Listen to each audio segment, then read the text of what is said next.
This is Fresh Air. I'm Terry Gross. My guest, J.D. Vance, is the author of the new bestseller Hillbilly Elegy, a memoir of a family and culture in crisis.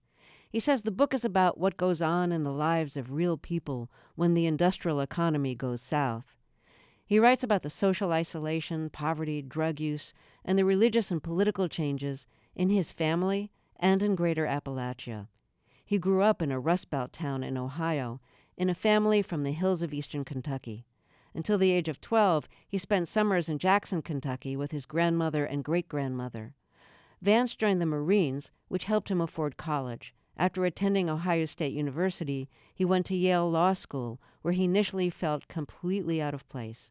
He's contributed to the National Review and is now a principal at a Silicon Valley investment firm. J.D. Vance, welcome to Fresh Air. There's a paragraph from your new book that I want you to read. It's on page 2. There is an ethnic component lurking in the background of my story.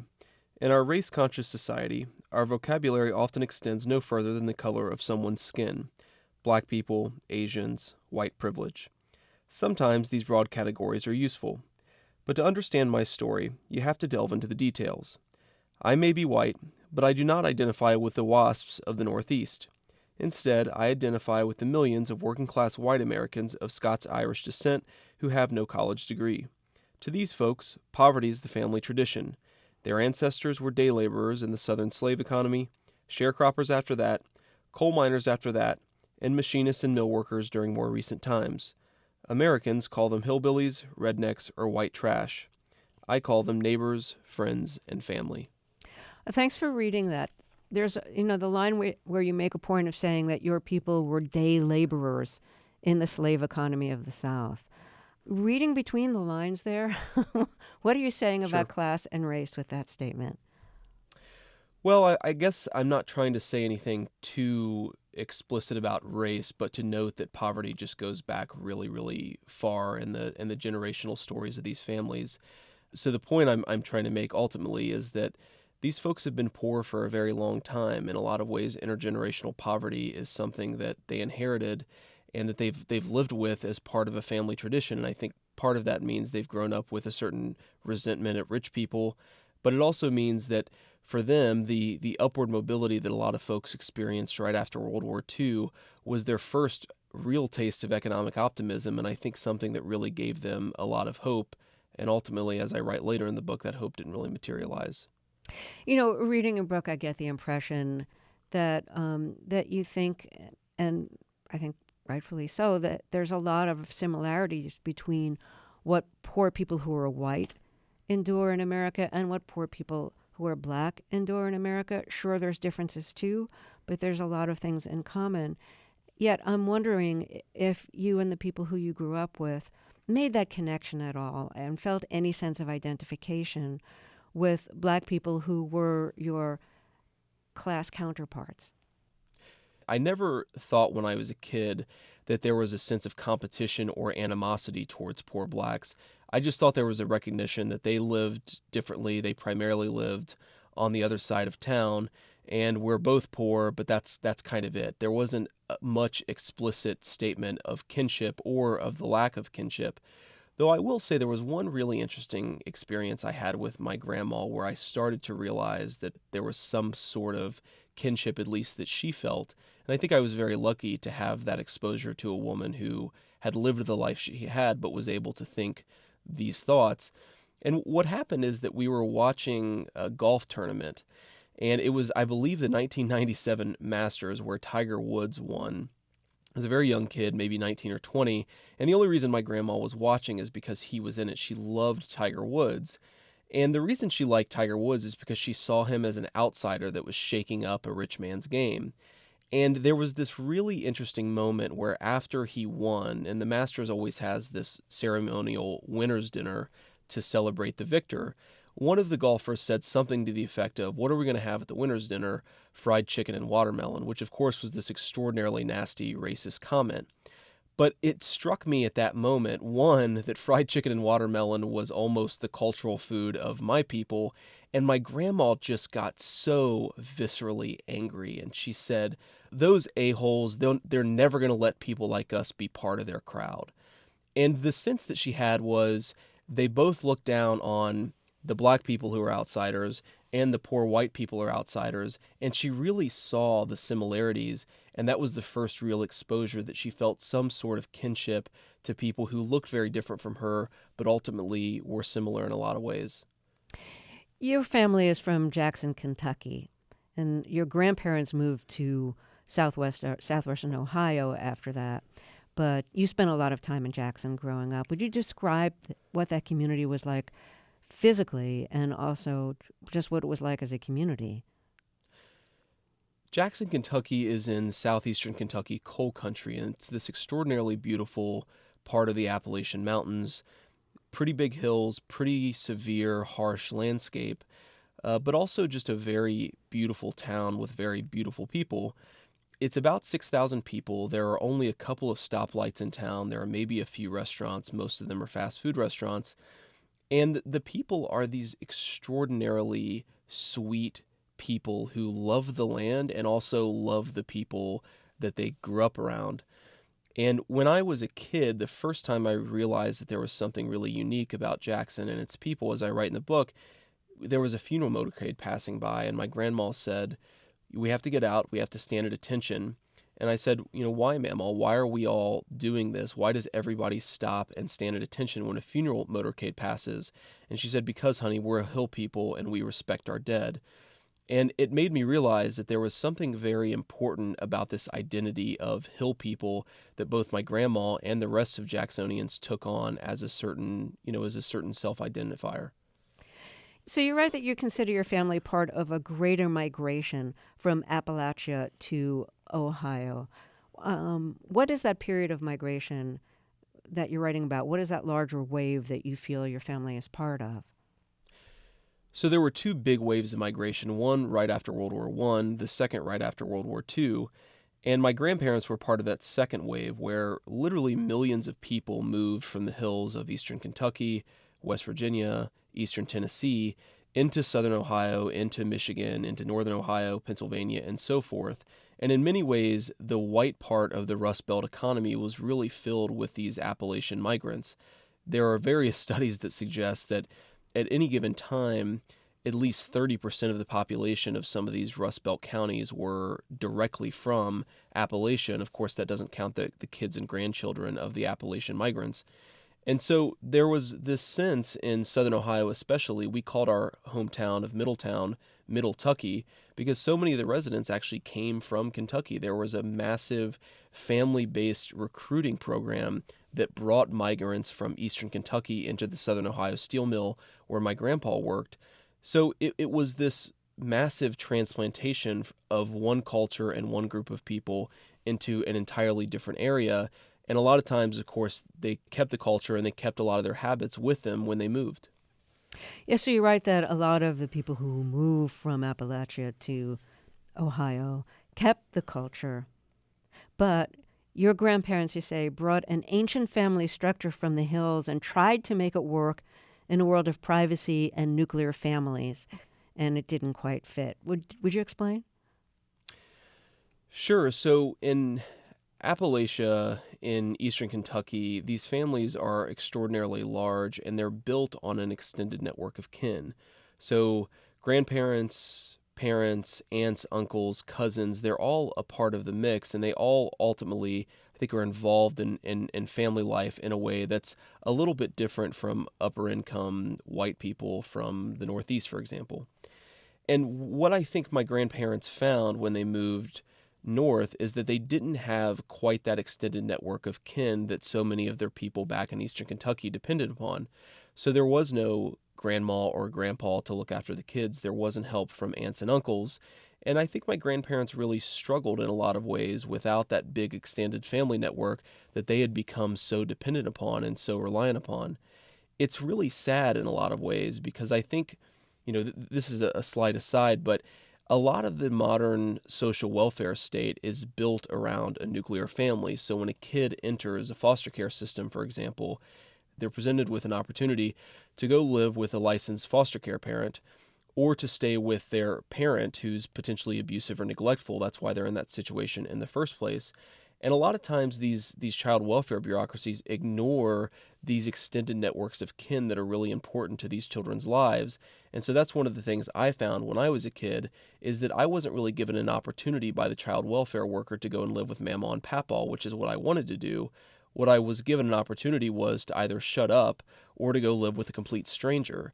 And so it's not just that my grandparents, I think, were culturally disconnected from the modern waspy nuclear family, but in a lot of ways, the broader community of Appalachians was thrust into a world that respected a different family structure than the one that they came from.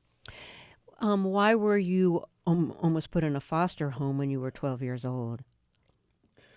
So what happened is my mom, who was in a lot of ways this really wonderful person who tried very hard, but also carried around the demons of her youth a little too much, she had come over to my grandma's house where I was staying. She had apologized for something she had done earlier, and she had offered to take me on this trip to go and do some fun things, and it was supposed to be a big makeup trip. But what happened is that something ignited her temper while we were together. She sped up the car on the highway, went over, it seemed at the time like she was driving over 100 miles per hour, and she just kept on saying, I'm going to crash this car and kill us both. I'm going to crash this car and kill us both. And so what I did is hopped in the back seat to hide from her, and this got her really angry, and she stopped the car and pulled over, and I think was going to start hitting me. And so I ran out of the car. We were in a pretty rural part of the state, and I actually ran through a field to a person's house. And eventually this set in chain a set of events where Mom was arrested. She was charged with domestic violence, and I was made to sit in a police car until my grandparents and my sister came to rescue me.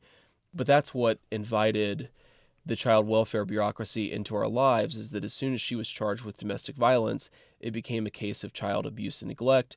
And I was effectively given a choice between keep talking and we're going to have to file charges and we're going to have to take you out of the home on the one hand, or if you just keep quiet about things, then you can stay living with your family. And that was, of course, a pretty hard decision for a 12-year-old. But luckily, I had enough faith in my grandma. I knew that she wouldn't let anything too bad happen to me. And so I lied to the people who asked whether something bad had happened. I remember my mom had a domestic violence hearing, and the judge asked whether she had done anything to threaten me. And I lied. I told him no, because I knew that if I kept on pushing the case, one, it would cause a lot of problems for the family, and two, it might land me in a foster home. How did you feel about lying? You're always taught not to lie, and here you are at a hearing lying, and you think it's for your good and your family's good. Nevertheless, it's a lie. The honest truth is that I didn't care at all about lying, because I remember sitting in that courtroom and feeling in some ways that I was on the wrong side of an invisible line, because the lawyers and the judge, they all talked a certain way, they all wore certain clothes, and I felt like they were outsiders. They were the people that I was taught in some way to mistrust and to fear. They were rich people. Whether they were actually rich, they seemed rich to me. And I noticed that in this little courtroom, all of the people who were subjected to the court system were like me. They were white people. They didn't wear that nice of clothes. They were obviously very poor, both in the way that they talked and the way that they conducted themselves. And when I was asked to lie to that judge, frankly, I didn't feel bad at all, because I knew that it was something that was necessary to protect my family and to protect myself. And it's really interesting looking back that I didn't, I'm a member of the bar now, that I didn't feel at all guilty about lying to a judge. And a big part of it is just because I felt like, look, my people are here and they're being subjected to this system. These people are over there and they're administering this system, and it's fine to tell a little white lie to them. And that's, of course, a little ironic, because I was there theoretically because of my own protection, but it was pretty clear to me, both in my exposure to the courthouse and my exposure to the child welfare bureaucracy, that the folks who were involved in our lives were outsiders, and what was most important was to push them out as quickly as possible. Your grandfather was an alcoholic for many years. Your mother was addicted to various drugs for many years. And the way you describe it in your book, it sounds like both the area of Ohio where your family lived in and the area of Kentucky where they're from ended up having a lot of alcohol and drug problems there, drugs including heroin and opioids. That's absolutely right, and it's maybe even worse in Southern Ohio than it is in Eastern Kentucky, though it's certainly terrible in both. I saw a statistic a few weeks ago that in the Ohio county where I grew up, Butler County, deaths from drug overdoses actually outnumbered deaths from natural causes. And that's just an extraordinary statistic. I don't know that that's ever been true in that area. It certainly hasn't been true in recent history. And it goes to show how really rooted this opioid epidemic is. It's something that everyone thinks about and talks about. You see signs about support groups whenever you go back to these areas. And it's just an extraordinarily terrible thing that's happened to these communities, and I'm not sure that there's a super easy solution for how to get out of it. Do you feel like you saw it start to happen and then build? Absolutely. I definitely, in a lot of ways, I was at the ground floor of the opioid epidemic because I saw it happening with my mom before it had really reached crisis proportions. But in a lot of ways, she was just responding to the things that caused people to go and search for drugs in the first place. She was a person, I think, who carried around a lot of emotional baggage, a lot of emotional turmoil and hurt from her own childhood, and so she turned to drugs. But a lot of people have done the same, of course, in the past 5 or 10 years, which is why these addiction rates, which is why these overdose rates are so high in these communities. What was your attitude towards drinking and drugs when you were growing up and seeing how it affected your grandfather, seeing how it affected your mother? Well, growing up as a young child, I think that I had attitudes pretty similar to a lot of kids, which is just say no to drugs, these things are bad for you, they're immoral, and so forth. But as I grew older, I started to be attracted, frankly, to the kids who were doing drugs, to the possibility of having a bit of an escape from a very chaotic and very troubling home life. And so by the time I was 13 or 14, I was hanging out with kids who were doing drugs, and I was even starting to experiment myself. And it's funny that my grandma, she was so perceptive that she recognized that I was starting to do these things and that they were becoming a problem, I think, much earlier than a lot of kids' parents would have. What did she do when she realized it? Well, well, the first time she realized that I was hanging out with the wrong kids, she actually told me in a very menacing voice, "Look, JD, I'll give you a choice. You can either stop hanging out with these kids or I'll run them over with my car, and trust me, no one will ever find out." And I don't think she would have actually run over 12 or 13-year-old kids with her car, but I sure thought she would. And so I actually did stop hanging out with the kids she told me I couldn't hang out with. A lot of kids don't listen to that demand when their parents make it, but I was so terrified of Mamaw that I listened and listened good. I'm just thinking about the violence in your family. Your mother threatened to crash the car to kill both of you. You thought she might actually attack you. Your grandmother threatened to run down the guys you were hanging out with, and you believed that she had it in her to do that. Your mother was always, sounds like she was always arguing, and I mean fighting, arguing with her husband. She had several of them, and her boyfriends. It seems to me you grew up in an atmosphere where violence was always a possibility, even among people who were supposed to love each other. That's absolutely true. Violence and chaos were an ever-present part of the world that I grew up in. And unfortunately, it wasn't just in my family. Sometimes you'd see, mom fighting with one of her boyfriends, but a lot of times you'd see people exploding on each other in a local restaurant or on the street. It was just this ever-present part of the world that I grew up in. And it's interesting that all of the people that I talk about in my book that grew up in this chaos that ended up having successful home lives and successful marriages, they married an outsider. They married someone like I did who didn't grow up with these lessons, who didn't grow up with these experiences, and because of that, knew how to manage the people that they were married to and knew how to not respond in kind. As I write in the book, you put two of me in the same marriage, and I don't think it works, but you put one of me who's maybe a little self-reflective in a marriage with somebody who hasn't faced that trauma, then I think you have a good chance, and that's one of the lessons of my life. Christianity was a presence in your life, but you see, church wasn't that important. Your grandmother had a deeply personal faith, but she saw churches as breeding grounds for perverts and money changers. So what was the gap between faith and church? Absolutely, that was a really important part of my life, and so my grandpa, Mamaw taught a very personal faith. She really loved the Christian faith. She loved God, and that was an important part of her life. But she was disconnected from a traditional religious institution, and it's interesting that we hear so much about how religion and evangelical faith is really important in these communities. But if you actually look at the statistics, lower income Americans are increasingly less likely to go to church. So church is increasingly the province of upper income and well educated folks, despite a lot of the stereotypes that exist around religion.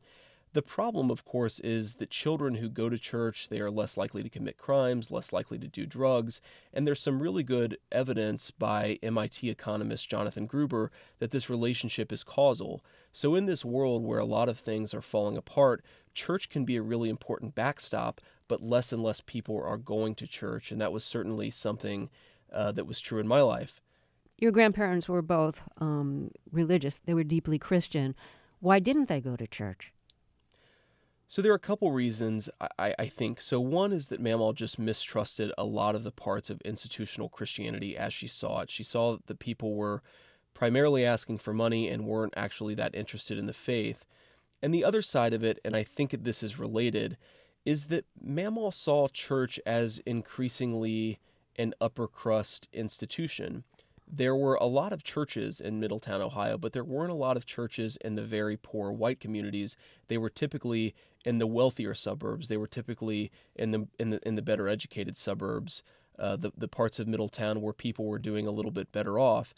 And it in some ways, I think Mamaw's approach to church was a leading indicator of what we're seeing a lot these days, which is that lower income folks don't feel as comfortable in church and don't have as much exposure to church.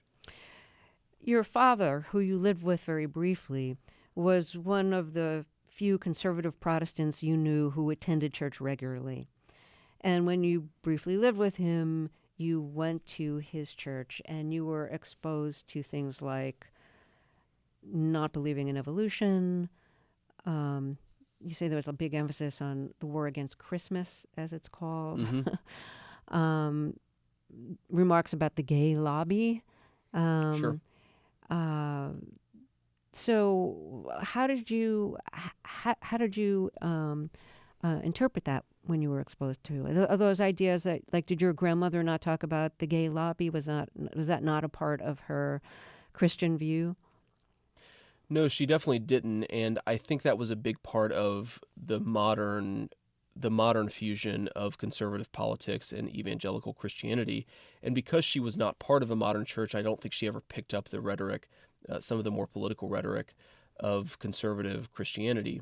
The juxtaposition between my dad's church's social importance and its teachings is really fascinating to me. So on the one hand, my dad's church provided a lot of moral pressure, a good community of believers that really supported me and supported him. And that was really important, and it was really great, full of the best people, honestly, that I've ever known. But on the other hand, there was this sense that the outside world was starting to gang up on Christians. There was, evolution was a lie that the devil told to get Christians to believe in modern science. There was a feeling that the gay lobby was making it more and more difficult for Christians to live their lives or to practice their faith, that it was impossible to speak your faith in the public square. And all of this stuff taken together really meant that we felt isolated from the larger community. To be a Christian in a lot of ways meant to feel a certain mistrust for the broader community. And that has really problematic consequences because I needed church. I needed a lot of the good things that church provided. But as I grew older, it became increasingly hard for me to rationalize the importance of church in my life with the beliefs that it required that were at odds with modern science. Did you ever subscribe to those beliefs that are at odds with modern science, or subscribe to the homophobia that you were taught in church? Absolutely. I used to go on chat rooms on AOL back when those things existed and argue with believers in evolution, and argued with them that it was against God's law to believe in evolution. it was something I believed really personally. But as you grow up and you're exposed to more and more people from different walks of life, and you realize that evolution is just a scientific truth, it doesn't necessarily have much to do with the Bible one way or the other, you start to realize that there are real conflicts in your church, and it makes it hard to believe that you can be a good Christian if you don't necessarily believe the teachings all the way of the church. So it creates this conflict in people where you want to believe in modern science, but you also want to be a good Christian, and a lot of people can't do both at the same time in a very politicized, very conservative sort of Christianity. You read the Left Behind books when you were a teenager, and those are novels written by, Christian fundamentalists who, and the novels are about the rapture and about the tribulations after the good Christians are raised up to heaven and everybody else is left behind. As I recall, the devil, in at least the first installment of the Left Behind books, the great Satan is the head of the United Nations. So, did you buy into that? That's exactly right. And I even remember as a kid wondering if Kofi Annan might be the Antichrist because he was then the Secretary General of the United Nations when those books came out. But it's part and parcel of this idea that there's a war against Christians, this sense that the world is hopelessly corrupt, that institutions like the United Nations are going to produce the Antichrist. And when you are exposed to that sort of message, it is hard to simultaneously be a Christian, but also engage meaningfully with the modern world. You really thought Kofi Annan might be the great Satan? I was 12 years old, and it definitely crossed my mind. We would sit around and talk about where is the Antichrist going to come from? Maybe it's Kofi Annan. Maybe it's, it was definitely a conversation that we had. And of course, I don't know many Secretary Generals of the United Nations, but I remember Kofi Annan because he was such a prominent part of my thinking when I was that age. Because, yeah, I did think maybe this guy could be the Antichrist. I always wonder what impact thinking that the rapture is about to happen has on a child growing up. Because on the one hand, if it's going to be the end of the world, why not do whatever you want? Why not get the Right. instant gratification while the world still lasts, right? But on the other hand, if you do the wrong thing, you're not going to be raptured and you're going to be left behind to face the tribulation. So, you're facing two extreme choices there because you believe in an extreme and an immediate extreme. Yeah, that's absolutely right. And what's interesting about it is that you don't prepare for a material future when you think that you're going to be raptured. I had a friend who, no kidding, said he was going to take on as much debt as he wanted in college because he thought the rapture would happen before he had to pay it back. And of course, that's not a really good way to go through life if you're trying to live an upwardly mobile American life, is to think that on the one hand, you need to be a good Christian and worry about how you're going to live your life. That's very important. But on the other hand, you can make as many terrible financial decisions as you want to because you'll never have to face the consequences of them. You describe yourself as conservative, and you've written for the National Review, a conservative magazine. You've become kind of famous for an article or two in which you try to explain why, a lot of poor people would be voting for Trump. And in your writing and in your discussions, you've called Trump's promises the needle in America's collective vein. You've described Trump as the new pain reliever, trying to make comparisons between, narcoticizing pain and what Trump is trying to do in explaining things away, easy solutions. Do you know a lot of people who are going to be voting for Trump? Yeah? I do. A lot of people in my family are going to be voting for Trump, a lot of my neighbors and friends from back home. So it's definitely a phenomenon I think recognized and frankly saw coming pretty early. It's interesting that I don't think the Trump phenomenon is exclusively about the white poor. I think that it's more about the white working class, folks who aren't necessarily economically destitute, but in some ways feel very culturally isolated and very pessimistic about the future. That's one of the biggest predictors of whether someone will support Donald Trump. It may be the biggest predictor is the belief that America is headed in the wrong direction, the belief that your kids are not going to have a better life than you did. And that cynicism really breeds frustration at political elites. But frankly, that frustration needs to find a better outlet than Donald Trump. And that's why I've made some of the analogies that I have, because I don't think that he's going to make the problem better. I think, like you said, he is in some ways a pain reliever. He's someone who makes people feel a little bit better about their problems. But whether he's elected president or not, those problems are still going to be there. And we got to recognize that. So when you're having a discussion about the presidential race with someone in your family, someone who's going to be voting for Trump, what is that conversation like? It typically starts with me making a point that I just made, which is, look, maybe Trump is recognizing some legitimate problems. He's talking about the opioid epidemic in a way that nobody else is, but he's not going to fix the problem. Better trade deals is not going to make all of these problems just go away. And typically my family actually recognizes that. That's what I find so interesting. They don't think that this guy is going to solve all their problems. They just think he's at least trying, and he's saying things primarily to the elites that they wish they could say themselves. So it's really interesting. There's a recognition that Trump isn't going to solve a lot of these problems, but he's at the end of the day the only person really trying to tap into this frustration.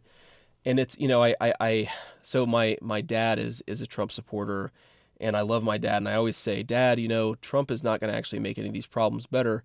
And he says, well, that's probably true, but at least he's talking about him and nobody else is. And at least he's not Mitt Romney. At least he's not George W. Bush. He's at least trying to talk about these problems. And I think it's amazing how low the bar has been set by the political conversation we've had for the past 20 or 30 years, that this guy, who many people don't think is going to solve the problems, is still getting a lot of support from people who are blue-collar white folks. I think a lot of people are mystified that working class people would find anything to relate to in somebody whose accent might sound working class, but was born into wealth and has, is a billionaire if you listen to what he says about his net worth, and who has, gold all over his many properties. I mean, Sure. It's such an extravagantly flaunting it rich lifestyle that he leads. Like it's always a little hard to understand why somebody who so strongly identifies as working class would think that somehow he'd be able to best represent their interests. I certainly understand why a lot of folks are surprised. I think a big part of it is just the way that Donald Trump conducts himself. A lot of people feel that you can't trust anything Hillary Clinton or Barack Obama say, not because they've necessarily lied a lot, but because they sound so filtered and they sound so rehearsed. Donald Trump, if nothing else, is relatable to the average working class American because he speaks off the cuff. He's clearly unfiltered and unrehearsed, and there is something relatable about that, even if half of the things that he says don't make any sense, or a quarter of the things that he says are offensive. There's something to be said about relatability. And it's not, there's been a lot written about how elite political conversation is not emotionally relatable to big chunks of the country. I think that in a lot of ways, Trump is just the first person to tap into that sense of disconnect in the way that he conducts himself with politics. So as a conservative who thinks that Trump does not have the answers and isn't qualified to be president, what are you going to do this election, if you don't mind saying?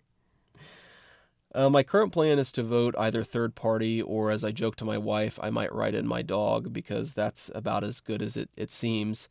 But, I think there's a chance, if I feel like Trump has a really good chance of winning, that I might have to hold my nose and vote for Hillary Clinton. But at the end of the day, I just feel like she is so culturally disconnected from the people that I grew up around that it would be very, very hard for me to cast my ballot for her. So ultimately, I think I'll probably vote third party. I might vote for this new guy who I really like, Evan McMullen, who I actually met the other day. But I think that I'm going to vote third party because I can't stomach Trump. I think that he's noxious and is leading the white working class to a very dark place. And ultimately, I just don't share Hillary Clinton's politics. I'm just curious, though, in terms of the cultural difference you see between your life and the Clintons. Like Hillary Clinton's mother was, I think, poor. Bill Sure. Clinton's had a single mother who was somewhere between poor and working class. They have a lot of money now. You have a lot of money now. Yeah, so I think that there are obviously a lot of things that are relatable about Hillary and Bill Clinton, but fundamentally, they've surrounded themselves by very elite people who went to very elite universities. And because of that, both in the way they conduct themselves and the things they seem to care about, they just seem very different from the people that I grew up around. And that makes it very hard for me to feel that Clinton, Hillary, or Bill Clinton are very relatable. The title of your memoir is Hillbilly Elegy. What do you think of the word hillbilly? It's often used as a pejorative expression. You say people you know call themselves that. Yeah, I think it's an insider's term. It's something that my grandma once told me. We're allowed to call ourselves hillbillies, and we did, but nobody else is allowed to call us hillbillies. So it's very much a term of endearment for the people who use it Mm-hmm. about themselves and their families, but it's definitely a pejorative, and it's definitely the sort of term where if someone called me a hillbilly and meant it seriously, I'd be very, very offended. I want to thank you so much for talking with us.